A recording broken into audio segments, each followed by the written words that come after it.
ईश्वरी माजोरडा पत्रकारांचा असा काही माज उतरवते, पुराव्यानिशी अर्णववरती लावलेले सगळे आरोप ती हाणून पाडते. ती पत्रकारांना आता जाब विचारते की तुम्हाला अजून या व्यतिरिक्त काही बोलायचं आहे. तरीसुद्धा मी सांगते की इंदोरच्या यांच्या आईच्या वाड्यात यांनी स्वतः एक अनाथ आश्रम सुरू केला आहे. ही गोष्ट तुम्हा लोकांना तर माहितीच नसेल. कोणत्याही मशहूर माणसावरती आरोप करणं तुमच्यासाठी किती सोपं असेल ना, पण त्याच आरोपांमुळे त्या माणसांवर, त्याच्या घरातल्यांवर काय परिणाम होतो याचा तुम्हाला काही फरकच पडत नसेल. इतक्यातच वनिता आश्रमातून ईश्वरीने बोलवलेले स्टाफ मेंबर्स येतात. जेव्हा ते अर्णवला ग्रीट करतात तेव्हाच अर्णव शांत तर असतोच. पत्रकार आता पुन्हा वरतोंड करून विचारतातच, कोण आहेत हे? तेव्हा ईश्वरी त्यांना उत्तर देते, वनिता आश्रम याच्यामधल्या ताई आहेत आणि हा त्यांचा स्टाफ आहे. अर्णव सर स्वतः अनाथ आहेत. आई गेल्यानंतर ते अनाथ झाले म्हणून इतर अनाथ मुलांसाठी ते स्वतः सगळं काही करतात. त्यांना डोनेशन देतात. अर्णव ईश्वरीला रिक्वेस्ट करतो की प्लीज हे सगळं असं नको सांगूस. हे सगळं मी क्रेडिटसाठी नाही केले. तेव्हा ईश्वरी अर्णवचं कौतुकही करते आणि पत्रकारांना करारात जवाबही देते. हा तुमचा चांगुलपणा झाला सर, पण तुमच्यावरती आरोप करणाऱ्या या लोकांना हे कळत नाही ना. वनिता आश्रमातून आलेल्या ताई अर्णवबद्दल भरभरून बोलतात. अर्णव सर आमच्यासाठी, आमच्या आश्रमातील मुलांसाठी तर देवाच्याच जागे आहेत. आमच्या आश्रमात येणाऱ्या मदतीपैकी 80% मदत अर्णव सर स्वतः करतात. आमच्या मुलांचे फार लाडके आहेत ते. सांग म्हणू ताई, अर्णव सर तुला किती आवडतात. तेव्हा जी छोटी मुलगी आलेली असते ना, ती सांगते, अर्णव अंकल आमचे खूप लाड करतात. आमच्यासाठी कधीही येऊ देत, ते येताना चॉकलेट्स घेऊन येतात. आमच्यासाठी दिवाळीत फराळ, नवी कपडेही आणतात आणि खूप सारे फटाकेसुद्धा आमच्यासोबत ते फोडतात. दुसरा स्टाफ मेंबरसुद्धा बोलतो, आश्रमात आजारी जर कोणी पडलेलं असेल लहान मुलं, तर अर्णव सर त्याच्यासाठी खूप धडपड करतात, खूप काळजी घेतात त्यांची. आता मात्र सर्व पत्रकारांची चांगली दातखिळीच बसते की तोंडातून चकार शब्दच फुटत नसतो. फुटायला ईश्वरीने जागाच ठेवली नाही आहे. ईश्वरी आता त्यांना सांगते की काय झालं, ऐकलीत ना उत्तरं, संपलेत का प्रश्न? हे सगळं तुम्ही स्वतःहून करत नाही आहेत, कुणाच्या तरी सांगण्यावरून करतायत याचा अंदाजा आलाय मला. नाण्याची एक बाजू दाखवून सगळ्यांना भडकवण्याचं काम करणारा कोण आहे माहीत नाही आहे मला, पण हा कोणी असेल ना, त्याला शोधून काढण्याचं वचन आज मी स्वतःला देते.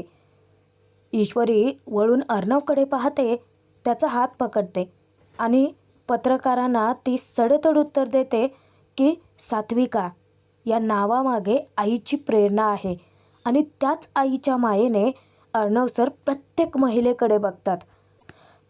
त्यांनी प्रत्येकाची मदत केली म्हणूनच तर त्याच मायेने ते कोणाचे तरी मुलगा झालेत, कोणाचा तरी नातू, कोणासाठी अर्णव अंकल आहेत. अर्णव सरांवरती लावलेले प्रत्येक घाणेरडे आरोप हे त्यांच्या फक्त आईचाच नाही, तर अर्णव सरांनी जोडलेल्या प्रत्येक नात्याचा केलेला एक अपमान आहे. या सगळ्याच्या मागे नक्की कोणाचा हात आहे हे शोधल्याशिवाय आम्ही स्वस्थ बसणार नाही आहोत. ज्या दिवशी ते सत्य कळेल त्या दिवशी या ब्रेकिंग न्यूज घ्यायला. असं जेव्हा ईश्वरी पत्रकारांना बोलते तेव्हाच ते शर्मेने चक्क मान खाली घालतात. बिचाऱ्यांची दातखिळी बसली ना. इतर सर्वच जणचे घाणेरडे आरोप करत होते अर्णववरती. एवढा वेळ त्याच्या विरोधात घोषणाबाजी चालू होती.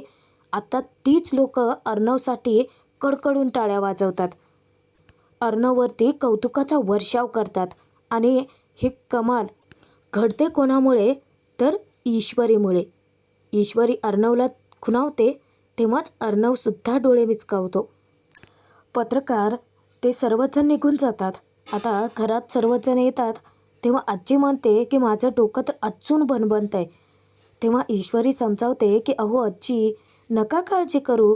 अर्णव सरांची माफी मागून ती लोक गेलीत की परत. आणि देवाच्या कृपेने सगळं काही नीट झालं की तेव्हा आजी ईश्वरीच्या पाठीवर कौतुकाची थाप टाकते. देवाचे नाही ग, तुझी कृपा झाली म्हणावी लागेल. आता ईश्वरीचं कौतुक वल्लरीच्या तर बचनी पडतच नाही. आजी ईश्वरीला पुढे म्हणते, आज चिंटूची आणि आपल्या सात्विका कंपनीची किती बदनामी झाली असती अगं, पण तू ऐनवेळी सगळं सावरलंस. तेव्हा मामासुद्धा ईश्वरीचं कौतुक करतात. हे मात्र अगदी खरं या. अगं सगळेजण आरडाओरडा करत होते, घोषणा देत होते. त्या गोंधळात मलाच कळत नव्हतं की नक्की काय करावं. पण तू प्रसंगावधान राखलंस आणि सगळं कसं व्यवस्थित केलं. मध्येच ईश्वरीवरती वल्लरी नाराज होते. बस किती ते कौतुक, हिचं पोट दुखत असेल ना. पण तरीही कोणी गप्प बसत नाही या. आकाशसुद्धा तिचं कौतुक करतो. ईश्वरी खरंच तू खूप ग्रेट आहे. ऑनेस्टली सांगू, मला तर हे ऐनवेळी सुचलंच नसतं. म्हणजे ते नियमांचं पुरावा मागवणं, त्या अनाथाश्रमातल्या लोकांना बोलवणं, हे खरंच मलाही सुचलं नसतं. मामा म्हणतात की हे मात्र खरंच बरोबर आहे. पण मनातच ही वल्लरी ईश्वरीला शिव्याच घालते. आता फक्त जाहीर सत्कार करायचा ठेवतील हिचा, ही मूर्ख लोक. आजी तर ईश्वरीचं कौतुक करून थकतच नाही. ती म्हणते की तुझं कौतुक करावं तितकं कमीच आहे. पण हे बघ चिंटू, तुलासुद्धा आता हे मान्य करावं लागेल. अर्णव फक्त हुंकारा देतो. तेव्हा ईश्वरी म्हणते की आजी खरं सांगू का, मला मनापासून असं वाटतच नाही की मी काहीतरी मोठं नवलाचं काम केलं आहे. आपलं माणूस संकटात असताना आपल्याला ताकद मिळते. त्या संकटासमोर 2 हात करायची.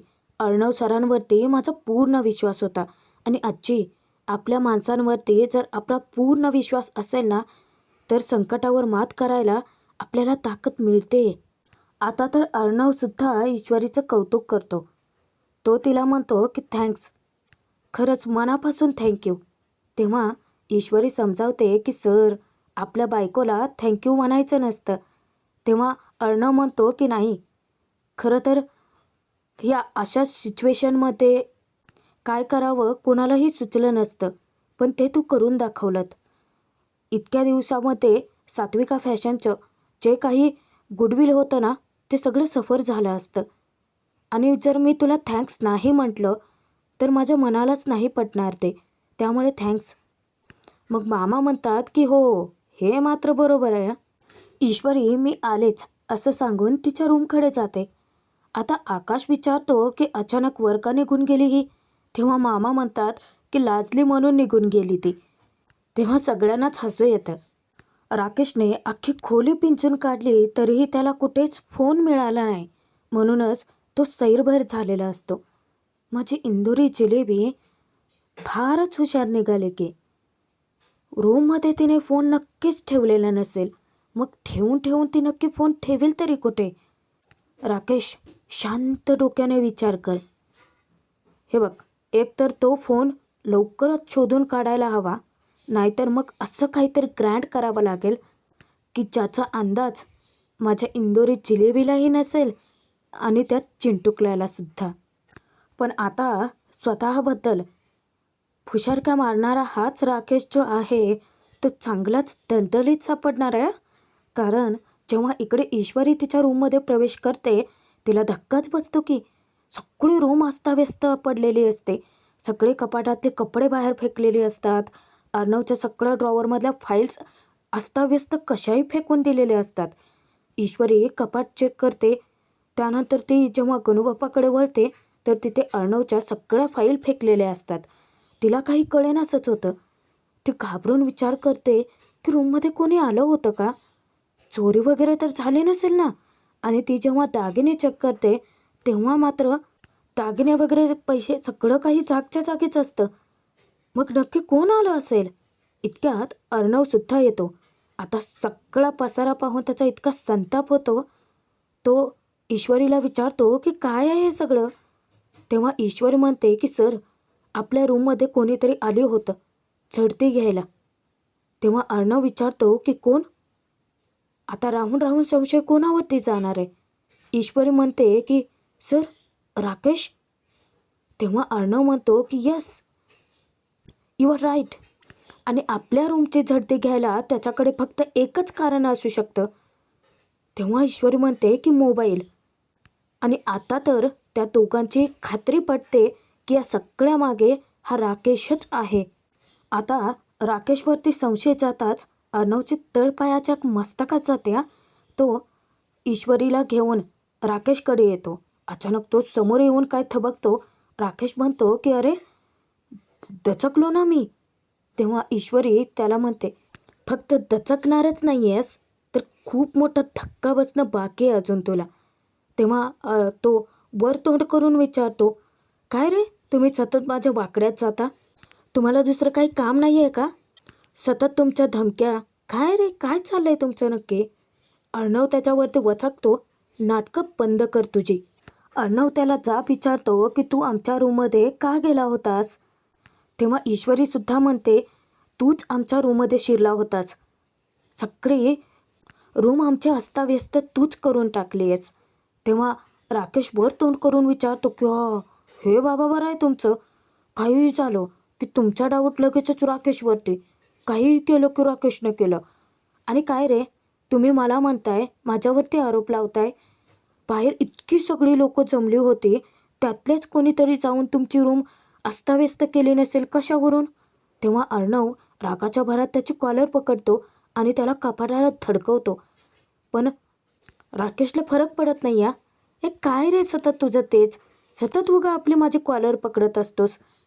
एक कंटाळा आला रे मला आता. सारखी काय माझी कॉलर पकडत असतोस तू? अर्णव त्याला विचारतो की तूच आमच्या रूममध्ये गेला होतास ना? तुला चान्स हवा होता रूममध्ये जायला. अरे कसला प्लॅन, कसला चान्स, काहीही काय बोलताय तुम्ही? एक मिनिट, कॉलर सोड माझ्या आधी.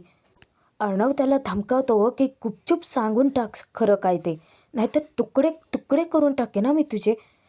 तेव्हा तो विचारतो की नाही ना राजा, तू असं करूच शकत नाही, नाहीतर तुझी बहीण. तेव्हा अर्णव त्याची कॉलर पकडत पुन्हा खडसावतो की ताईचं नाव घेऊन मला ब्लॅकमेल करण्याचे दिवस गेले. ताईला 7वा महिना चालू आहे.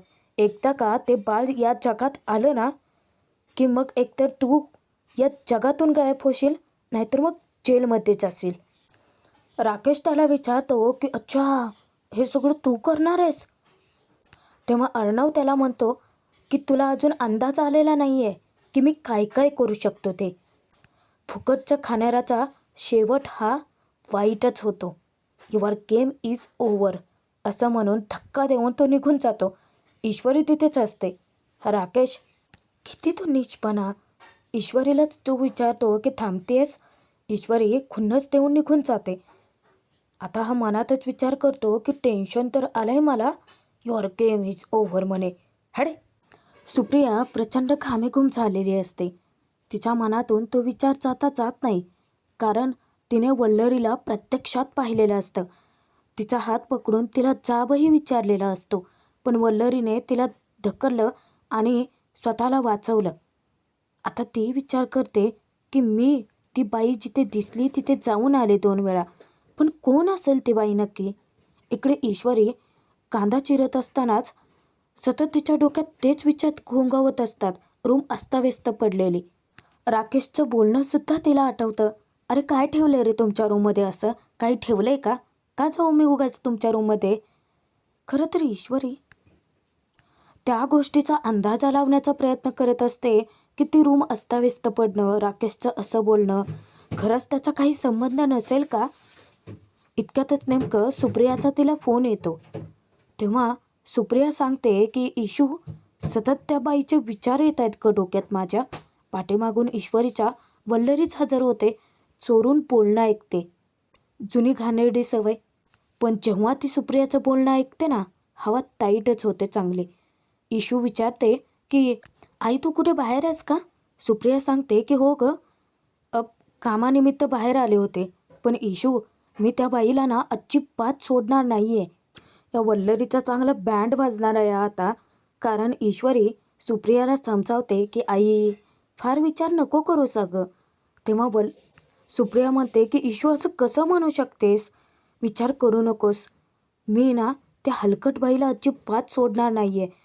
अचानकच ईश्वरीच्या डोक्यात ट्यूब पेटते आणि ती सुप्रियाला सल्ला देते की आई, तू त्या बाईला आता नीट बघितलेस म्हणजे तुला त्या बाईचा स्पष्ट चेहराही माहिती झालाय, हो ना? मग तू एक काम कर ना, अगं बाबांचे ते पत्रकार मित्र आहेत ना, त्यांच्या ओळखीचा कोणी चित्रकार आहे का बघ आणि त्या बाईचं चित्र काढून घे ना. म्हणजे आपल्याला कळेल की ती नक्की कोण आहे ते शोधता तरी येईल. आता वल्लरी अशी काही घामे घुमवते, काळजाची धडधडच वाढते. तेव्हा सुप्रिया म्हणते की हो ग इशू, असं आपल्याला करता येईल. तिला शोधणं उलट सोपं जाईल. तेव्हा ईश्वरी त्या बाईचं वर्णन विचारते, अर्थात वल्लरीचं. सुप्रिया सांगते की ती बाई ना गोरी आहे आणि तिचे डोळे खारे आहेत. ईश्वरी विचार करते की खारे डोळे. इशू, ती बाई ना त्या दिवशी मला भेटली ना, तर तिने हिरव्या रंगाची साडी नेसली होती बघ आणि श्रीमंत घराण्यातली वाटत होती, कारण अंगावरती खूप सारे दागिनेसुद्धा होते तिच्या. आणि इशू, तिच्या केसांना आंबाड्यांना ना गजरा होता. तेव्हा ईश्वरी विचार करत असते. अचानकच ग्लासचा आवाज येतो. ती मागे वळून पाहते तर मामी असते. ती म्हणते की काही हवं होतं का? मामी सांगते हां, पाणी न्यायला आले होते. तर दातखिळी अशी बसली राहायची. ती पटकन तेथून सटकते. जे सुप्रियाला सांगते की काही नाही ग, त्या मामी होत्या. सुप्रिया तर त्यानंतर फोन ठेवते. ईश्वरी फोन ठेवण्यापूर्वी तिला एक सल्ला देते, हे बघ आई, जास्त काळजी करू नकोस, कारण अर्णव सर आपल्याला मदत करणार आहेत आणि सोबतच गणूबाप्पा पण आहेतच की. तेव्हा सुप्रिया निश्चिंत होऊन फोन ठेवते. त्यानंतर सर्वजण एकत्रित जेवायला बसलेले असतातच.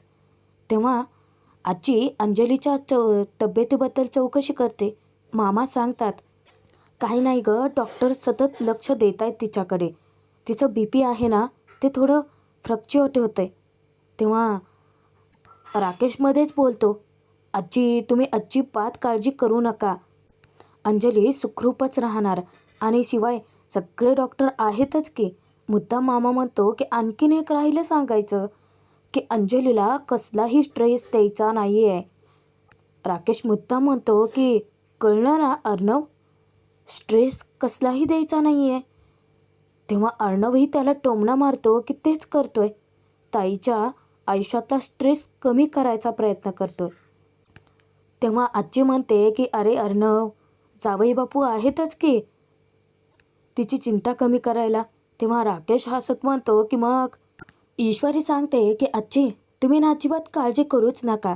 माझा ना खाना खिलाव ट्रेस भगाव हा प्लॅन रेडीच आहे. आजी हसत विचारते की हा कुठला बाई प्लॅन तुझा? तेव्हा ईश्वरी सांगते की आजी मी ना अंजलीताईंसाठी रोज नवीन नवीन पदार्थ बनवणार आहे. मग त्यांचा स्ट्रेस असा निघून जाईल. मी ना आज त्यांच्यासाठी कढी गोळे करून पाठवणार आहे. आता मामाच्या तोंडाला लगेच पाणी सुटतं. तो म्हणतो की ईश्वरी जरा जास्तच करून पाठवा. काय आहे, अंजलीने खायच्या आधी मी टेस्ट करून बघणार आहे. तेव्हा सर्वजण हसायला लागतात. आजी ईश्वरीला म्हणते की अंजलीला ना तू आता सांगच बाई की जास्तीची काळजी करू नकोस. जावई बापूंकडनं चांगले सगळे डोहाळे पुरवून घे. तेव्हा राकेश म्हणतो की हो आजी, मी आहेच, मी सगळे तिचे डोहाळे पुरवेन.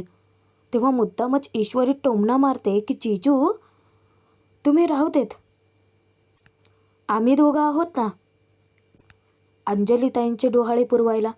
आता मनातच वल्लरीच्या संशयाची पाल चुकचुकते, यांचं नक्की चाललंय तरी काय.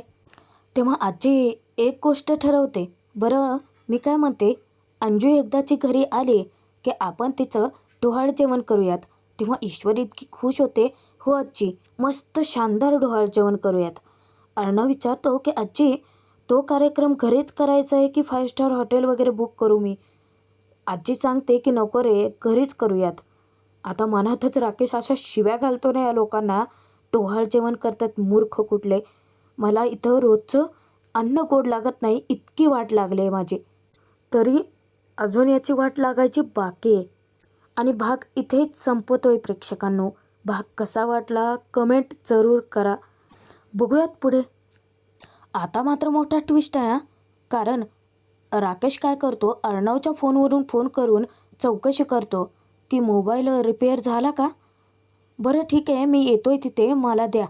आणि तो फोन ठेवताच म्हणतो की गेम पालटला. अर्णव जेव्हा फोन करतो तेव्हा त्याला धक्काच बसतो की हे बघा, मोबाईल अजिबात तुम्ही कोणालाही देऊ नका. तो ताकीद देत असतानाच त्याला धक्कादायक बातमी मिळते की ऑलरेडी मोबाईल घेऊन राकेश पळून गेलाय. आता ईश्वरीला सुद्धा या बातमीचा धक्का बसतो. पण या राकेशकडून काही ना काहीतरी पुरावा मागे राहिला असेलच की. नक्कीच अर्णव, इशू दोघेही ते शोधतील आणि या राकेशसारख्या नराधमाला जेलमध्ये कोंबतीलच. प्रेक्षकांनो, तूही रे माझा मित्र मालिकेचे एपिसोड पाहायला सबस्क्राईब करायला विसरू नका.